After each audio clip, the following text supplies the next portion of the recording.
Of course he's not going to ban doctor strikes. He doesn't have the baubles. The trade unions didn't just buy him. Well, they can shake their heads all they like. We all know who's running their party, and it's not him. The trade unions didn't just buy him for Christmas, they bought him for life. And this matters for all those people out there facing a difficult new year. The Prime Minister has lost control. It's not the levers that don't work, it's him. He's breaking every promise he has made. He promised to bring down unemployment, it's up.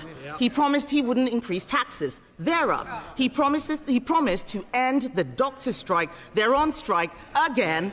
Mr. Speaker, he said his main mission was economic growth, but the economy is shrinking. With a year like that, is it any surprise that all his MPs want for Christmas is a new leader? Good day and welcome back to British Report. Imagine, if you will, the scene inside number 10 Downing Street this morning. The fine china is rattling, the Prime Minister's morning porridge has gone cold, and the atmosphere is thick with the distinct acrid scent of a political strategy going up in flames. Sir Keir Starmer, a man who has spent the better part of his career cultivating an image as the ultimate forensic negotiator, the legal eagle who can spot a misplaced comma from a mile away, has just been hit by a metaphorical lightning bolt. It was not a policy paper from the civil service or a stinging rebuke from the opposition that did the damage this time. No, it was a single devastatingly articulate intervention from the Grand Inquisitor of British journalism himself, Andrew Neil. We are witnessing a moment of pure, unadulterated political combustion.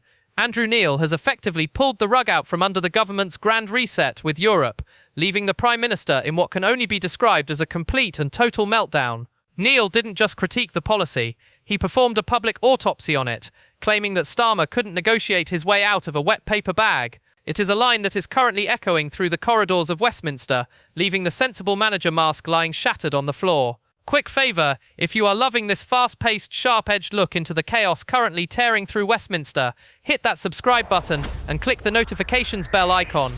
Over 92% of viewers haven't yet. It's free, takes a second, and means the world to us. Thanks. Now back to the show, because the details of this Erasmus deal are enough to make any taxpayer's blood run cold. The radioactive core of this controversy lies in a deal that feels remarkably like a ghost from Christmas past. For those who need a quick refresher, the Erasmus scheme was the European Union's flagship student exchange programme. A lovely idea in principle, but one that Britain left under Boris Johnson because it was about as good a deal as trading a thoroughbred horse for a bag of magic beans. The previous government argued that the scheme was a massive net drain on the Treasury, costing billions while providing very little tangible benefit to the average British student. Instead, they launched the Turing scheme, which was designed to be global, meritocratic, and focused on social mobility for those who aren't just looking for a tan. But Sir Keir Starmer, in his desperate quest to reset relations with Brussels, has decided that what Britain really needs right now, amidst a cost of living crisis and swinging tax rises, is to hand over £570 million a year to rejoin the club. And that is just for the first year. By 2027, the British public will be subsidising this European dream to the tune of over £500 million, all while being told to tighten their belts. This is where Andrew Neil enters the fray like a one-man wrecking ball. Taking to X, the broadcaster did not just express a mild disagreement, he delivered a stinging indictment of the entire Labour philosophy. Neil pointed out the staggering cognitive dissonance of a government that is currently inflicting extra taxes on working people, while simultaneously finding the cash to finance what he calls study trips in Barcelona for gap year yars from affluent families. It is a brutal, punchy and deeply uncomfortable observation. Neil has effectively framed this, not as an educational win, but as a class-based transfer of wealth, taking money from the pockets of struggling families in the north of England to fund the Mediterranean adventures of the privileged few. His comment that Starmer couldn't negotiate his way out of a wet paper bag is the ultimate insult to a man who built his entire reputation on getting the job done. It suggests that far from being a master of detail, the Prime Minister has been taken for a ride by a Brussels bureaucracy that spotted his desperation from across the Channel. The irony here is so thick you could spread it on a baguette. While the government spends its time talking about fixing the foundations and making tough choices, they seem remarkably comfortable writing blank cheques to the European Commission. The Prime Minister's spokesman tried to defend the £570 million payment by claiming it was down from approximately £810 million that we would have paid under default terms. It is the classic political spin where spending a fortune is heralded as a victory because you didn't spend an even bigger fortune. It is like coming home and telling your spouse you saved £50 on a £500 coat that you didn't need and couldn't afford. The government is trying to frame a massive expenditure as a fiscal masterstroke, but the public is increasingly seeing through the smoke and mirrors. If the UK rejoining Erasmus was a big Brussels demand, as the Conservatives claim, then Starmer hasn't negotiated a deal, he has paid a ransom. Let us transition into the heart of the reset narrative, because this Erasmus deal is just the tip of the iceberg. Conservative frontbencher Alex Burkhardt was quick to point out that Keir Starmer has seemingly caved into the EU without getting anything of substance in return. Much like the recent controversies over fishing rights, the perception is that the UK is paying a high price for the privilege of sitting at the table. Burkhardt's critique is that this £500 million plus is a tribute payment, a way of signalling to Brussels that Britain is sorry for Brexit and is willing to pay to be liked again. It is a narrative of submission that is poison to the millions of voters who were promised that leaving the EU would mean taking back control of our money. Instead, it looks like we are handing back control and the cash, one reset deal at a time.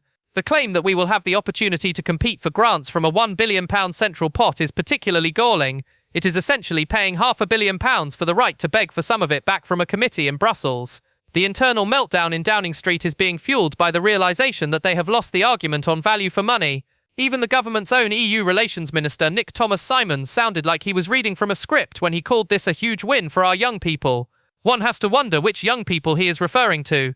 Is it the young person working 2 jobs to pay their rent, or the young person whose parents have a second home in the Dordogne? By ditching the global focus of the Turing scheme in favour of the Eurocentric Erasmus, the government is signalling that our horizons are shrinking. Andrew Neil's Gap Year Yars comment has stuck because it rings true for so many people who feel that the working person is always the last priority for this administration. The optics are disastrous, taxes are going up, services are crumbling, but Tarquin gets a subsidised semester in Barcelona. Wait, it gets even more complicated. The Times reported that the UK had originally pushed for a 50% discount on membership fees, hoping to show some forensic steel in the negotiations. The fact that they ended up with a deal that looks remarkably like what Brussels wanted in the first place suggests that the EU negotiators saw Starmer coming. It is a recurring theme for this government, the tough talk at home followed by a quiet surrender abroad. Whether it is migration, fishing or education, the reset is increasingly looking like a series of unilateral concessions. Andrew Neil's intervention has crystallised this fear in the public mind, turning a dry policy announcement into a viral symbol of government incompetence. The wet paper bag isn't just a funny line, it is becoming a defining metaphor for the Starmer premiership. The psychological impact of this obliteration on the Prime Minister cannot be overstated. Starmer is a man who craves the respect of the intellectual elite and the media establishment. To have a figure like Andrew Neil, who is widely regarded as the most formidable interviewer in the business, dismiss him as an amateur negotiator is a body blow to his self-image. It explains the reports of a meltdown behind the scenes. The government's sensible brand is predicated on the idea that they are the adults in the room, but when the adults are caught overpaying for a scheme that primarily benefits the wealthy while raising taxes on everyone else, the brand begins to disintegrate. It turns out that fixing the foundations involves building a very expensive bridge back to Brussels that most people didn't ask for. Let us move on to the Turing scheme defence, because this is where the policy failure becomes truly stark. The Turing scheme was global. It sent students to America, Japan, Australia and Africa. It was about Britain as a global player. By returning to Erasmus, we are paying more to get less. We are trading a global outlook for a regional one, and we are paying a premium for the privilege of being back in the EU's orbit. Boris Johnson, whatever his faults, was a populist who understood that the British public hates being seen as a soft touch. Starmer, conversely, seems more concerned with the approval of his peers in Brussels than with the working people he claims to protect. The fact that he is rejoining a scheme that Johnson correctly identified as poor value for money is a direct snub to the 2016 and 2019 mandates. It is a Brexit reversal by stealth, funded by the very people who voted to leave. The government's spokesman argued that the UK would receive most of that money back to distribute amongst UK beneficiaries. This is the height of bureaucratic absurdity. If we are going to receive most of the money back, why are we sending it to Brussels in the first place? Why incur the administrative overhead of the European Commission? Why not just keep the money in London and expand the Turing scheme? The answer, as Andrew Neil so rightly pointed out, is that this is about politics, not education. It is about a reset that is more concerned with the vibes in the Berlaymont building than the reality in a British classroom. The £570 million is a goodwill gesture to the EU, paid for by the British taxpayer and delivered by a Prime Minister who seems unable to say no to anyone with a European accent. The Starmageddon of the winter is now fully underway. Between the doctors' strikes, the migrant crisis, and now this Erasmus surrender, the narrative of a government in control is falling apart. Andrew Neil's wet paper bag comment is the perfect summary of a Prime Minister who is being buffeted by events rather than leading them. The meltdown in Downing Street is the sound of a government realising that the public isn't buying the tough choices rhetoric when the choices always seem to involve spending more money on Brussels and less on Britain. The "yah" factor, the class-based resentment that Neil so deftly tapped into, is a fire that Labour will find very difficult to put out. It frames the Prime Minister as a man of the metropolitan elite, more at home at a Davos summit than at a factory gate. As we wrap this up, let us remember that this £570 million is just the beginning. The reset is a long-term project, and if the first deal is this bad, what does the future hold? Are we going to see a similar cave-in on fishing rights, on border controls, on defence? The precedent has been set. Sir Keir Starmer is a man who will pay a high price for a low return. He is a man who will prioritise cultural exchange for the wealthy, while his own citizens are being hit with extra taxes. Andrew Neil has done the country a service by stripping away the jargon and exposing the reality of this deal. The Prime Minister might be in a meltdown, but for the rest of us, it is a chilling reminder of what happens when a master negotiator meets a real-world crisis. The gap year for the few is being paid for by the many, and the working people are once again the ones left holding the bag, a wet paper one at that. Thank you so much for watching.